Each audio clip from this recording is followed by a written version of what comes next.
Hello friends, कैसे हैं आप सब। स्वागत है आपका यूपीएससी एट होम प्रविशा के यूट्यूब प्लेटफॉर्म पे। हम जो यूपीएससी यूपी पीसीएस की मेंस की आंसर राइटिंग कर रहे हैं, जिसमें हमारा टारगेट रहता है डेली 5 क्वेश्चन की आंसर राइटिंग करने का। उसी सीरीज़ में ये आपका क्वेश्चन है जीएस पेपर 3 से। अभी तक हमने इस सीरीज़ से 166 क्वेश्चन कंप्लीट कर लिए हैं। ये क्वेश्चन नंबर है 167। आप लोगों की सीरीज़ कैसी लग रही है हमारे कमेंट सेक्शन में ज़रूर बताइएगा। इसी के साथ साथ हमारी एक और सीरीज़ चल रही है, जो कि आपकी पूरी प्रीलिम्स पे फोकस्ड होकर 20,000 क्वेश्चन के माध्यम से आपका पूरा हम प्रीलिम्स का सिलेबस कवर कर रहे हैं, जिसमें हमने मेजर मेजर जो पार्ट है लगभग सभी कंप्लीट कर लिया है। कुछ जो पार्ट बचा हुआ है उसको भी हम जल्दी कंप्लीट कर देंगे। तो डेली हमारा 1 डेढ़ घंटे का कंटेंट रहता है, जिसमें एक वीडियो आपकी प्रीलिम्स वाली 20,000 क्वेश्चन वाली रहती है। जो कंटेंट जो बचा हुआ है उसका पार्ट, क्योंकि अभी तक उस सीरीज़ से कम जो है 200 से अधिक वीडियो हो चुकी हैं। एक वीडियो 30 मिनट की होती है। और इसी के साथ-साथ आपका मेंस में जो है क्या चल रहा है, डेली 5 क्वेश्चन की आंसर राइटिंग होती है। तो लगभग जो है डेली का हमारे 1 डेढ़ घंटे का कंटेंट रहता है। तो आप लोग जो है इस वीडियो को भी ज़रूर देखिए, क्योंकि इसका बेनिफिट आपके प्रीलिम्स और मेंस दोनों में होगा। इसी के साथ-साथ जो अभी तक हमने पहले कंप्लीट कर दिया है, उसको भी पूरा आप लोग जो है ज़रूर देख डालिए। तो अभी हम देखेंगे जीएस पेपर 3 का क्वेश्चन है, हाल के समय में गरीबी उन्मूलन के लिए उठाए गए कदमों के बावजूद भारत में गरीबी की समस्या क्यों बनी हुई है, इस पर चर्चा करनी है। क्वेश्चन क्या है, हाल के समय में गरीबी उन्मूलन के लिए उठाए गए कदम के बावजूद भारत में जो गरीबी की समस्या है वो बनी हुई है, इस पर हमें चर्चा करनी है। तो सबसे पहले हम क्वेश्चन की फॉर्मेटिंग करेंगे। सबसे पहले हम जो है इंट्रो देंगे 15 से लेकर 20 शब्दों में।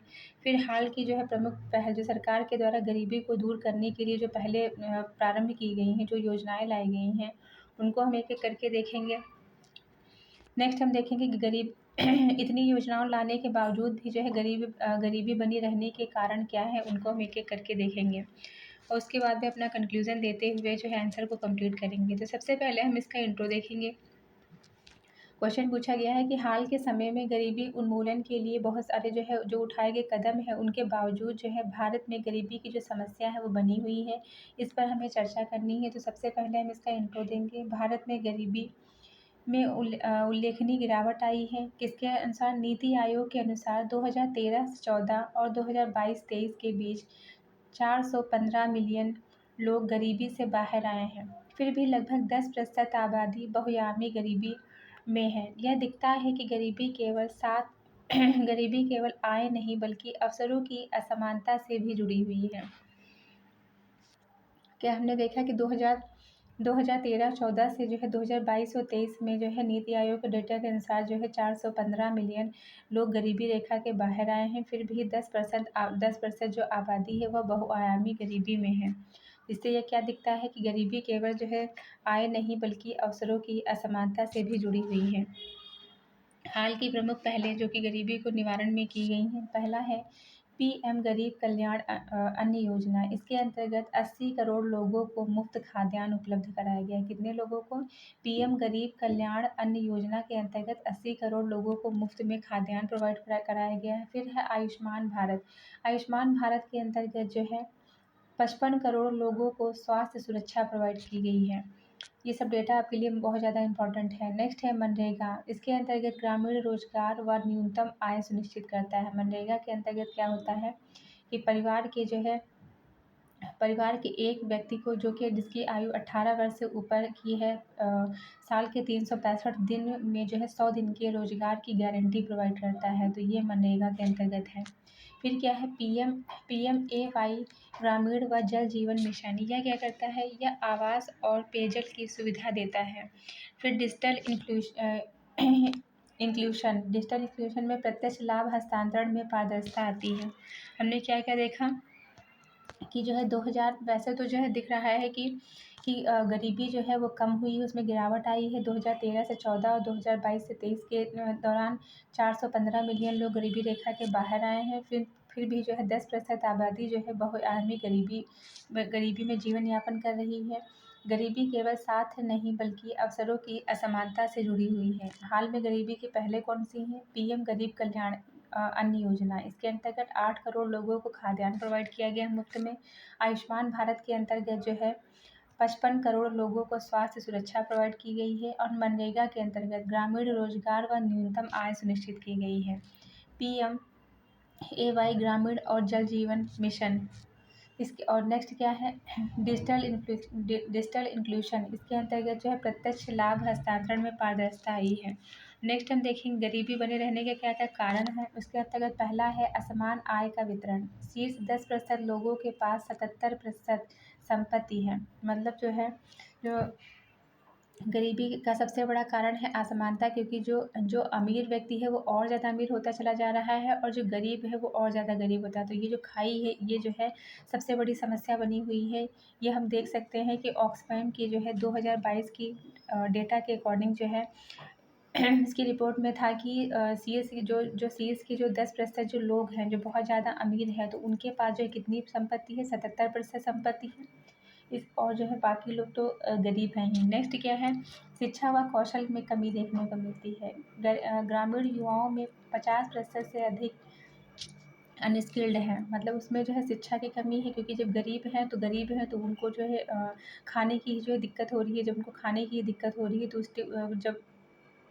जब उनको जो है खाने के लिए अन्न ही नहीं मिल पा रहा तो उसके साथ साथ वो जो है शिक्षा और जो है स्वास्थ्य को ध्यान दे ही नहीं पाएंगे, क्योंकि जब वो बीमार रहेंगे तो वो जो है रोज़गार भी नहीं कर सकते हैं और उनके अंदर जो है स्किल की भी कमी है, जिसको उनके अकॉर्डिंग जो है रोज़गार भी नहीं मिल पाता है और शिक्षा की भी कमी। इसके कारण जो है गरीबी का जो स्तर है वो निरंतर बढ़ता ही जा रहा है। कृषि आय स्थिर है। कृषि क्षेत्र की औसत आय वृद्धि केवल 3% वार्षिक है। कितनी है?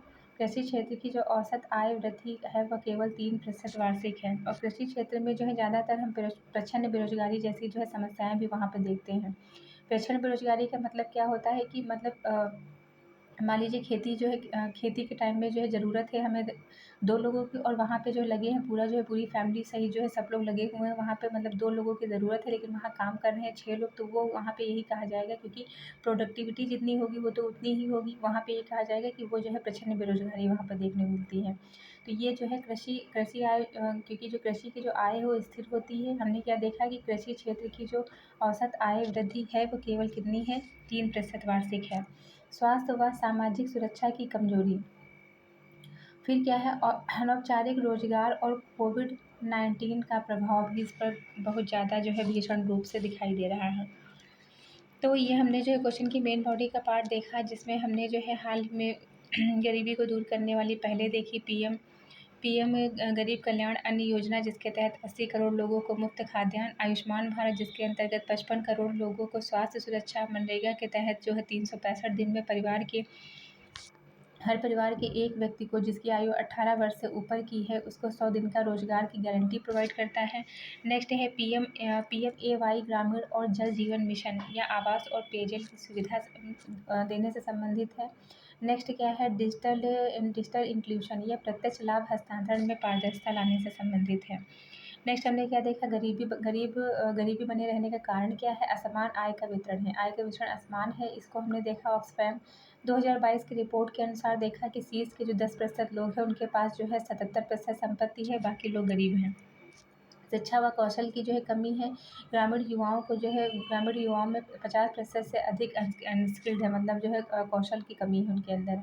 कृषि आय उनकी स्थिर है, क्योंकि कृषि क्षेत्र की औसत आय वृद्धि केवल कितनी है, 3% जो है वार्षिक है।